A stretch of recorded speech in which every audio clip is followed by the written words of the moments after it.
first really big miracle that I ever saw happened before I went to Scotland a few years ago. I was working in construction, putting bread on the table. God was blessing me, and had about 100 men under me, and I was going to check out their jobs, how they were going. And I came up to this one site, and they said, one of your men just fell off a 2-story building. He's in critical condition. Ambulance is on the way. It's really bad. And he fell down and head first on the cement. And I went up there, and they had a stack of boards, 4 by 8, kind of about the height of a table. And 3 men were holding up there, and he's jerking around, blood's everywhere. And I looked and saw it wasn't one of my men. I was leaving. I was feeling sick. And the Lord said, you can do something about that. And I turned around and came back, and I was dressed in office clothes. Everybody, all the other workers are in their cutoffs. It's summertime, hot, no shirt, dirty, tool bags on, this, that, and the other. About 50 men were around there just, like when there's a fire or an accident, how people want to stop and look and see what's happening. All the work had stopped. All the people were watching what happened. And as I turned around and came back, somebody said, are you a doctor? I guess because, I had office clothes on. And I said, no. And that circle opened up. I came and said, no, I'm not a doctor. I've come to pray. And I prayed for him, and he just went out like that, stopped jerking. And about that time, the ambulance came up, dusty, sirens, dirt, and they loaded him up and took him off. And I got his name, because God said, you can do something about it. I wanted to find out what happened. And his name was Johnny Sweet. They took him to Jane Phillips Hospital. It's like an underground city if you've ever been there. They have little colored lines that you can follow so you don't get lost. And it's huge. And I finally found him in the emergency room. It's more than the emergency room. It's the life support room. And I walked in the room, and I couldn't believe what I saw.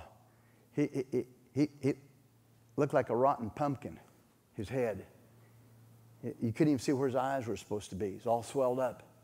Tubes coming out of his head. Every kind of life support machine you could think of, he was on. And his wife was standing there crying.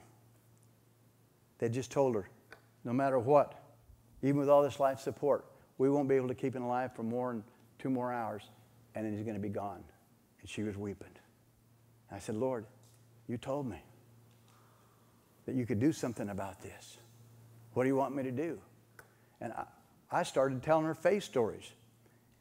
I thought I was telling them for her. In hindsight, I found out I was telling them for me. I mean, do you know how scary it looks like? In one of those emergency situations, all the tubes and the guy, the way he looked and all this sort of thing, and they're saying he's going to die any minute. And I told one faith story after another faith story, and suddenly the Spirit of God, the Spirit of faith rose up within me, and I said, you will live and not die. And I spoke to him, and I prayed, and it wasn't really me. It was the Holy Ghost inside of me just flowing out in power. And after all that happened, I thought, oh, what do I do now? And I just left. And I called 2 days later because I was really busy working about 17 hours a day, and I wonder what happened to that guy. And I called up and found out he'd been dismissed. Totally healed. 10 years later, I was over in Sand Springs, Oklahoma, a town about 20 minutes from Tulsa. I was preaching in this church, and I told this story.